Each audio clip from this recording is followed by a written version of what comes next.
کہ یہ ابھی بھی چائے والا ہی ہے، یہ وزیر اعظم کے روپ میں جو ہے ایک دھوکہ ہی ہے۔ جنگ کے معاملے پہ پاکستان کا موقف پوری دنیا میں بلند ہوا اور اس کو منہ کی کھانی پڑی۔ یہ تو گاندھی بننے کے چکر میں تھا ان کا انڈیا کا۔ 7 جون سے پہلے کافی کوشش کر سکتا ہے کہ آپ پہ کوئی نہ کوئی اس طریقے کا جو ہے وہ کوئی ایسا پھر اٹیک کرے۔ بنگلہ دیش میں جو یہ سارا رجیم چینج ہے انڈیا کے لیے ایک بہت بڑی ٹربل بنے گا۔ السلام علیکم ناظرین، معروف اسٹرولوجر، ریلیجیس اسکالر اور بزنس کنسلٹنٹ محمد اسامہ علی صاحب ہمارے ساتھ موجود ہیں۔ ناظرین، اسامہ صاحب کی زبردست قسم کی پیش گوئیاں تو آپ یقیناً سن رہے ہوں گے۔ آج بھی ہمیں جس اہم معاملے کے اوپر، بہت اہم ویڈیو ہے، اس کے اوپر ہمیں بات کرنی ہے۔ نریندر مودی پاکستان سے شکست کھانے کے بعد پہلے ہم نے دیکھا کہ بیکانیر میں اس نے تقریر کی اور آج گجرات کے اندر جا کے تقریر کی ہے۔ گجرات کے کسائی کے نام سے مودی اس لیے مشہور ہے کیونکہ اس نے مسلمانوں کا قتل عام وہاں پہ کروایا تھا۔ آج گجرات میں اپنے شہر میں جا کے اس نے تقریر کی ہے تو پاکستان کی عوام کو بغاوت پہ اکسانے کی کوشش کی ہے اور کہا ہے کہ پاکستان کی عوام خصوصاً نوجوانوں کو آگے آنا ہوگا۔ سکھ چین کی زندگی جیو، روٹی کھاؤ، مزے کرو، ورنہ وہ کہتے ہیں کہ میری گولی کھاؤ گے۔ تو ایک تو یہ بڑا حیران کن ہے کہ ایک ملک کا وزیر اعظم دوسرے ملک کی عوام کو ڈائریکٹ گولی کی دھمکی دے رہا ہے۔ پوری دنیا اس چیز کی گواہ ہے کہ بھارت کو شرم آمیز جو شکست ہے اس کا سامنا کرنا پڑا۔ بھارت کے کچھ وفود امریکہ میں گئے ہوئے ہیں، کچھ مشرق وسطیٰ میں گئے ہوئے ہیں دنیا کو بتانے کہ جی ہم جنگ ہارے نہیں ہیں، جیتے ہیں، یا جو پروپیگنڈا وہ کرنا چاہتے ہیں۔ سوال میرا یہ ہے کہ کیا یہ تاثر ٹھیک ہے کہ مودی جنگ میں شکست کھانے کے بعد اپنی عوام کو بیوقوف بناتے اب مہم جو ہے، اپنی پاپولیرٹی جو ہے وہ دوبارہ ری گین کرنا چاہتا ہے؟ یہ جو عوام کو اس قسم کی دھمکی دینا ہے، اس کے مقاصد کیا ہے؟ کیا وہ دوبارہ جنگ کا سوچ رہا ہے؟ مودی کے ستارے، مودی کے ذائچے کیا بتا رہے ہیں؟ کیا منظرنامہ جو ہے وہ آگے بننے جا رہا ہے؟ اسامہ صاحب سے اسی معاملے کو ہم نے گفتگو کرنی ہے۔ اسامہ صاحب، آپ نے میرا سوال سن لیا ہے؟ بسم اللہ الرحمن الرحیم، الحمدللہ رب العالمین، اللہم صلی علی محمد وعلی محمد۔ دیکھیں، مودی کا تو آپ کو پتہ ہے، جیسے ہم پہلے پریڈکٹ کر چکے تھے کہ مودی کے اب دن بدن آپ ایسے حالات دیکھیں گے کہ جس میں یہ بار آپ کو نظر آئے گا کہ یہ اترے گا اپنی سیٹ سے، اس کے اسباب بننے ہیں۔ تو اس طرح کی اگر حرکتیں یا اس طرح کے بلنڈر نہیں مارے گا کہ کسی ملک کی عوام سے مخاطب ہونا، تو کوئی میں نہیں سمجھتا سفارتی روایات کے عین مطابق ہے، کیونکہ آپ ادھر کی اس وقت کی حکومت سے مخاطب ہوتے ہیں، آپ اس وقت کے کسی وزیر اعظم سے مخاطب ہوتے ہیں، آپ اس وقت کے کسی آرمی چیف یا آرمی سے بات کرتے ہیں۔ لیکن یہ کوئی طریقہ نہیں ہے کہ اگر اس نے جس طریقے سے عوام کو مخاطب کیا اور گولی کی بات کی ہے، یہ اس کو سفارتی محاذ پہ میں سمجھتا ہوں کہ بڑی اس پہ بھی سبکی اٹھانی پڑے گی، اور پاکستانیوں کو چاہیے کہ اس نقطے کو اٹھائیں بہت زیادہ، کہ اس کی اپروچ دیکھیں کہ یہ ابھی بھی چائے والا ہی ہے، یہ وزیر اعظم کے روپ میں جو ہے ایک دھوکہ ہی ہے۔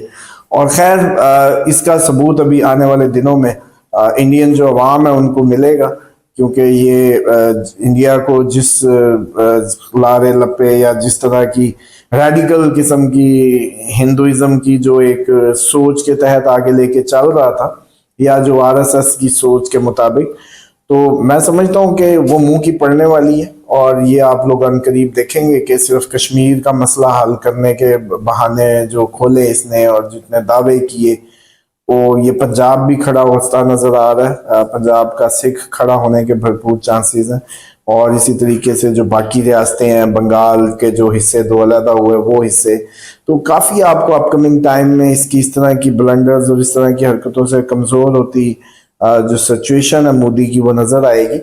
پلس جو سب سے اس ٹائم کی امپورٹنٹ بات ہے وہ یہ ہے کہ یہ کنفیوزڈ اس لیے ہے کہ یہ ایکچولی اسرائیلی ایما پہ چل رہا ہے، اور بیسیکلی انڈین عوام کو یہ اسرائیل کی قیمت، وہ جیسے کہتے ہیں نا اسرائیلی یارانے کی بھیٹ چڑھا رہا ہے اپنے ملک کو یا اپنی عوام کو۔ یہ تو انڈین جو اس کے فالوورز ہیں یا جو اس کے ووٹر ہیں اس کو دیکھنا چاہیے کہ مودی کب سے کیا کہہ رہا ہے اور اب تک اس کے اہداف کون سے اس نے حاصل کر لیے ہیں۔ اور چلو مان لو اس کا جو بیانیہ تھا کہ اس نے جی پوری دنیا میں یہ امپریشن بنایا تھا کہ میں جی ہر ملک کے وزیر اعظم، امریکن صدر، ادھر ادھر میرے اچھے تعلقات ہیں، لائنز ہیں، انڈیا کو میں بڑا زبردست پریزنٹ کر رہا ہوں۔ لیکن سب نے دیکھا کہ اس جنگ کے معاملے پہ پاکستان کا موقف پوری دنیا میں بلند ہوا اور اس کو منہ کی کھانی پڑی. تو آپ کو وہ میرے ورڈز یاد آئیں گے جب میں نے کہا تھا کہ یہ ایگزیکٹلی ٹرمپ کی طرح اس کی نقل کرتے ہوئے رائتا پھیلا دے گا, اس سے سمیٹا نہیں جائے گا. یہ ایگزیکٹ ورڈنگ تھی میری کہ رائتا پھیلائے گا, سمیٹا نہیں جائے گا. اب وہی ہوا ہے کہ پہلگام کر کے سارا ڈرامہ رچا کے یہ پہلگام کر کے سارا ڈرامہ رچا کے یہ دیکھ لیں کہ آپ اس کو نہیں کر پایا, اب سنبھالا نہیں جا رہا. پھر اب یہ شکست کو اپنی تقریروں کے ذریعے کوشش کی جا رہی ہے جیسے کہتے ہیں کور اپ کرنے کی یا کور دینے کی. تو لگتا ایسا ہے کہ یہ ابھی ایک مجھے محسوس ہو رہا ہے تیاری کر رہے ہیں, خاص تیاری کر رہے ہیں. یہ پیچھے نہیں ہٹے گا, یہ کچھ نہ کچھ کرنے کی دوبارہ کوشش کرے گا, کیونکہ یہ بےزتی کے ساتھ ساتھ جانا تو نہیں. اس کو تو چاہیے تھا آخری ٹائم اپنا کہ یہ کوئی وننگ شاٹ انڈیا کو دے کے اپنی مورتیاں اس نے بنوائی ہیں ڈفرینٹ سٹیٹس میں, ڈفرینٹ جگہوں پہ. یہ تو گاندھی بننے کے چکر میں تھا ان کا انڈیا کا. تو اب اس چکر میں اس کی سوچ کو پڑھیں ذرا. وہ یہ سوچتا ہے کہ جاتے جاتے میرے پتلے, میرے مندر میں مورتیاں, میرا یہ قد ہونا چاہیے انڈیا کے لیے. تو وہ آپ کو 7 جون سے پہلے کافی کوشش کر سکتا ہے کہ آپ پہ کوئی نہ کوئی اس طریقے کا جو ہے وہ کوئی ایسا پھر اٹیک کرے. اور ڈیفینیٹلی اسرائیل اس کے پیچھے ہے, کیونکہ اسرائیل کے پاس اب وقت کم رہ گیا. اسرائیل ٹائملی کاؤنٹر کرنے کی کوشش کر رہا ہے پاکستان کو, کیونکہ اس کے لیے سفارتی محاذ پہ اب مزید جیسے کہتے ہیں فیلیئرز آ رہے ہیں. نیتن یاہو کو بڑی سبکی کا سامنا ہے, یورپی یونین ہو یا ایون ابھی یمن کے حوثی کے جو انصار اللہ کے معاملے میں ٹرمپ نے کہا کہ جی آپ ہمارے جہازوں کو کچھ نہ کہیں, آپ جانے اور یہ اسرائیل جانے. تو ٹرمپ بھی آپ دیکھیں رائتا پھیلانے کے بعد یمن سے چپ کر کے بھاگا, یوکرائن سے ڈسٹنس ہوا, 50% ٹیرف کی کہانی کر کے یورپ سے بھی ڈسٹنس کر رہا ہے. آپ دیکھتے جائیں جو جو محاذ کبھی امریکہ نے کھلوائے تھے بیکنگ پہ, آج ان سب سے بھاگ رہا ہے واپس. تو یہ ایگزیکٹ مودی کی کاپی ہو رہی ہے. اسامہ صاحب ایک طرف تو چلے مودی جو ہے وہ جس قسم کے کلیمز کر رہا ہے, ٹرمپ کا بھی آپ نے تذکرہ کیا. ڈونلڈ ٹرمپ جو ہے وہ بار بار کہہ رہا ہے کہ جنگ بندی میں نے کروائی, سیز فائر میرے کہنے پہ ہوا. مودی نے جو گجرات میں تقریر کی ہے وہاں دوبارہ مودی بولا اور مودی نے کلیم یہ کیا کہ پرچم سفید جو ہے, سفید جھنڈا لہرایا گیا پاکستان کی طرف سے, پھر یہ جنگ بندی ہوئی. مودی کہتا ہے کہ پاکستان نے رابطہ کیا جنگ بندی کے لیے, جبکہ سفید جھنڈا لہرانے کے جو واضح ثبوت پوری دنیا دکھا چکی ہے, انٹرنیشنل میڈیا رپورٹ کر چکا ہے, وہ یہ ہے کہ مودی کی بھارتی فوج اس کی جانب سے جھنڈے جو ہیں وہ ملٹیپل ویڈیوز ہیں جب پاکستان مقبوضہ کشمیر میں گھسا اور یہ چوکیاں چھوڑ کے بھاگے تو جھنڈے انہوں نے لہرائے. مودی لیکن کہہ رہا ہے کہ سفید جھنڈا پاکستان نے لہرایا اور ڈونلڈ ٹرمپ کا جو رول تھا اس کو نہیں مان رہا. دیکھیں اس میں سمپل سا ایک اصول ہے, وہ جیسے کہتے ہیں یہ تو ہماری پرانے بابوں کی کسی گاؤں کی پڑے پنچایت بھی کٹا کٹی نکال سکتی ہے کہ 26 اٹیک ہم نے کر کے امن کا جھنڈا اگر ہم نے لہرا دیا تو بس ٹھیک ہے. کتنا اچھا ہے کہ آخری اٹیک ہمارا ثابت ہے, بے شک ایک اٹیک ثابت ہے وہ ہمارا ثابت ہے اس کا نہیں. تو پھر کتنا اچھا ہے کہ وہ 26 جگہیں چھوڑ دیں.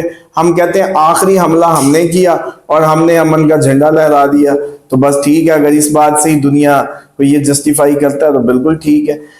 سچویشن سب سمجھ جائیں گے کہ بھائی آپ نے تو حملے درد کا جواب حملے سے دینا ہوتا ہے, نہ کہ کوئی حملہ کر کے آخری آپ کو پرچم دکھا دے تو آپ مان جائیں گے. اور ٹرمپ ٹھیک کہہ رہے ہیں, بلکہ یہ باہر کی بھی آپ کو پتہ ہے انٹرنیشنلی بھی کنٹیکٹ ہو رہے ہوتے ہیں چیزیں, تو وہ بتاتے ہیں باہر کے لوگ بھی کہ یہ اس سطح پہ جو باہر ملکی جو ہائی کمانڈز ہیں ان میں بھی یہی خبریں تھی کہ ٹرمپ کو انہوں نے کہا, ٹرمپ نے ضرور بیچ بچاؤ کرایا جب انہوں نے کہا کہ پاکستان کے پاس کوئی آپشن نہیں ہے, وہ آپ کو جیسے کہتے ہیں نا کہ بالکل تباہ کر دے گا. اور وہ پھر خیر انہوں نے پاکستان کو شاید اس طرح اندازہ نہیں تھا جتنا ماشاءاللہ اس کو, اسی لیے سیلیبریشنز اتنی ہائی پیمانے پہ چل رہی ہیں کہ پاکستان کی بھی ایکسپیکٹیشنز کے بیونڈ ان کو سکسیس اللہ تعالیٰ نے نصیب کی ہے. اور جو ایک جنگی مہارت یا ایک کمپیٹیٹیو ایج کہہ لیں وہ ان کے لیے خود بھی حیران کن تھا. اصل تو آپ کو پتا ہے کہ جب تول ہو رہے ہوتے ہیں جب تک میدان میں اترتے نہیں پتا چلتا. بالکل. اسامہ صاحب مودی کے حوالے سے آپ نے ایک تو کہا تھا کہ اس کی وزارت عظمیٰ کو خطرہ ہے، دوسرا آپ نے یہ بھی پریڈکٹ کیا تھا کہ بھارت میں بڑے پیمانے پہ ہنگامے شروع ہو سکتے ہیں. ایک تو ہنگاموں کے حوالے سے بھی سوال کا جواب دے دیں، اور دوسرا بھارتی میڈیا اب بنگلہ دیش کے پیچھے پڑ گیا ہے اور یہ خبریں چلائی جا رہی ہیں جھوٹی کہ وہاں پہ فوج ٹیک اوور کرنے جا رہی ہے، محمد یونس کو ہٹانے جا رہی ہے، وغیرہ وغیرہ کئی قسم کی باتیں کی جا رہی ہیں. تو بھارت تو پھر ہر طرف سے پھنسا ہی ہوا ہے. دیکھیں اس میں ہم بہت پہلے بات کر چکے تھے کہ بنگلہ دیش میں جو یہ سارا رجیم چینج ہے انڈیا کے لیے ایک بہت بڑی ٹربل بنے گا، اور چائنا نے پورا پراپرلی، چائنا نے اگر یہ کہہ دیا نا کہ وہ پاکستان کی جنگ چائنا کی جنگ ہے تو بس سمجھ لیں کہ بنگلہ دیش اس ٹائم چائنا کے بالکل انڈر انفلوئنس میں تھا.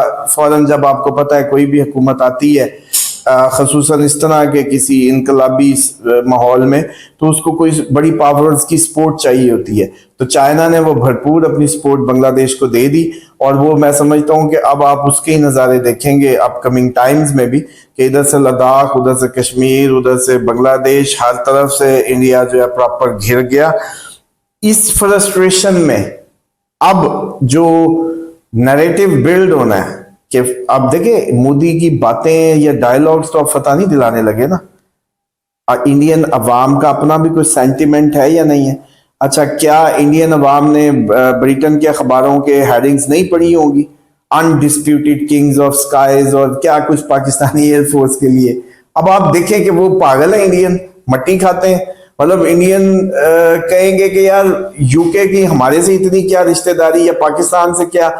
اگر ان کے اخبار لکھ رہے تھے یا پوری دنیا لکھ رہی تھی تو ڈیفینیٹلی اب جو منظر ہے وہ یہ ہے کہ سڑکوں پہ عوام آنی ہے. ہاں 7 جون کے بعد مطلب 7 جون سے آنورڈ کرفیو انڈیا کی کافی سٹیٹس میں لگانا پڑ سکتا ہے. اب کی اگر آپ کہیں نا کہ جی تازہ ترین کیا ہوگی، تازہ ترین یہ ہوگی کہ مجھے فوج ان کی سڑکوں پہ نظر آتی ہے. رائٹ. اسامہ صاحب بہت شکریہ. اگلی ویڈیو تک کے لیے ہمیں اجازت دیجیے. اللہ حافظ.